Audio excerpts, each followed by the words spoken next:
நம்ம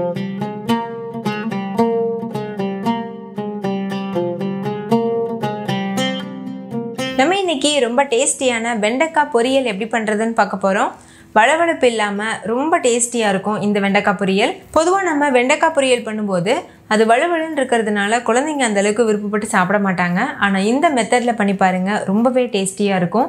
குட்டீஸ் கூட கேட்டு வாங்கி சாப்பிடுவாங்க. வெண்டைக்காயில நிறைய சத்துக்கள் இருக்கு. ஸோ அடிக்கடி நம்ம வெண்டைக்காயை நம்ம சாப்பாட்டில் சேர்த்துக்கணும். ஹாய் ஃப்ரெண்ட்ஸ், வணக்கம். என் பேர் Abi. Welcome to Indian recipes Tamil. வீடியோக்குள்ள போறதுக்கு முன்னாடி நம்ம சேனல் இந்தியன் ரெசிபீஸ் தமிழை சப்ஸ்கிரைப் பண்ணிக்கோங்க. கூட இருக்க பெல் சிம்பலையும் கிளிக் பண்ணிக்கோங்க.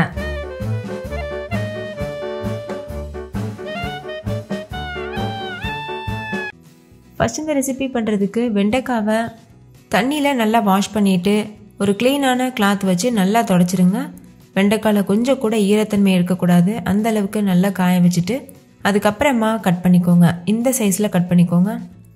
எல்லா வெண்டைக்காய்களும் ஒரே ஷேப்பில் கட் பண்ண பாருங்கள். அப்போ தான் நம்மளுக்கு வதங்கி வரும்போது கரெக்டாக இருக்கும். கட் பண்ணதுக்கப்புறமா இந்த மாதிரி ஒரு தட்டில் வச்சு ஃபேன் காற்றுல ஒரு 10 நிமிஷத்துக்கு நல்லா ஆற வச்சுருங்க. 10 நிமிஷத்துக்கு அப்புறமா நம்ம வெண்டைக்காய் பொரியல் செய்ய ஸ்டார்ட் பண்ணலாம். நான் இன்னைக்கு எடுத்துருக்கிறது 1/2 கிலோ அளவு வெண்டைக்காய் இருக்கும். நம்ம இந்த மாதிரி பண்ணும்போது வெண்டைக்காயில் வளவளப்பு இல்லாமல் ரொம்பவே டேஸ்டியாக இருக்கும். இப்போ ஒரு கடாய் சூடுபடுத்திட்டு அதில் 2 டீஸ்பூன் எண்ணெய் சேர்த்துக்கோங்க.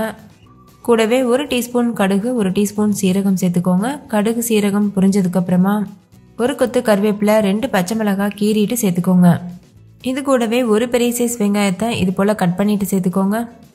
சேர்த்துட்டு ஸ்டவ்வை லோ ஃப்ளேமில் வச்சுட்டு இதை நல்லா வதக்கிக்கோங்க. வெங்காயம் கண்ணாடி பதம் வந்ததுக்கப்புறமா இது கூட கட் பண்ணி வச்சுருக்க வெண்டைக்காய் சேர்த்துக்கோங்க. சேர்த்துட்டு நல்லா இதை ஒரு டைம் மிக்ஸ் பண்ணிக்கோங்க. ஸ்டவ் லோ ஃப்ளேம்லேயே இருக்கட்டும். நல்லா கலந்துட்டு அப்படியே ஒரு 2 நிமிஷத்துக்கு வேக வச்சுக்கோங்க. இடையில இது போல் கலந்துகிட்டே இருக்கணும். இப்போ மூடி போட்டு மூட வேண்டாம். ஒரு 2 நிமிஷத்துக்கு அப்படியே ஓப்பன்லேயே வேகட்டும். இப்போ 2 நிமிஷம் ஆகியிருக்கு. நான் சொன்னது போல் நல்லா மிக்ஸ் பண்ணிக்கோங்க.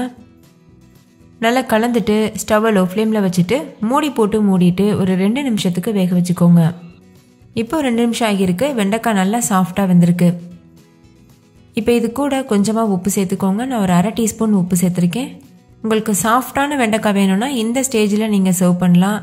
நல்லா கிறிஸ்பியாக வேணும்னா இன்னும் நல்லா வதக்கிக்கோங்க. இப்போ இது கூட ஒரு 1/2 டீஸ்பூன் மிளகாத்தூள், 1/4 டீஸ்பூன் மஞ்சள் தூள், 1/2 டீஸ்பூன் சீரகத்தூள் சேர்த்துக்கோங்க.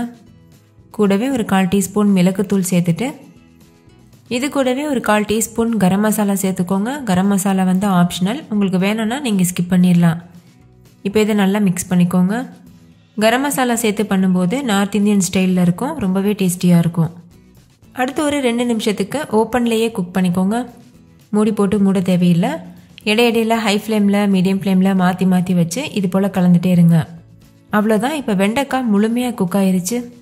இந்த ஸ்டேஜில் ஸ்டவ் ஆஃப் பண்ணிவிட்டு ஒரு கைப்பிடி அளவு தேங்காய் துருவல் தூவிட்டு நல்லா மிக்ஸ் பண்ணிவிட்டு சர்வ் பண்ணுங்கள். அவ்வளோதான். ரொம்ப ரொம்ப டேஸ்டியான வலுவலுப்பு இல்லாத பெர்ஃபெக்டான வெண்டைக்காய் பொரியல் சூப்பராக தயாரிச்சு. இதை நீங்கள் எல்லா விதமான சாப்பாடோட வச்சு சாப்பிடலாம். ரொம்பவே பக்காவான காம்பினேஷனாக இருக்கும். ஓகே ஃப்ரெண்ட்ஸ், இந்த வெண்டைக்காய் பொரியல் உங்களுக்கு ரொம்ப பிடிச்சிருந்துச்சுல? பிடிச்சிருந்தா லைக் பண்ணுங்கள், உங்கள் ஃப்ரெண்ட்ஸ் கூட ஷேர் பண்ணுங்கள். நீங்களும் செஞ்சு பார்த்துட்டு கமெண்ட் பண்ணுங்கள். தேங்க்யூ, பாய்.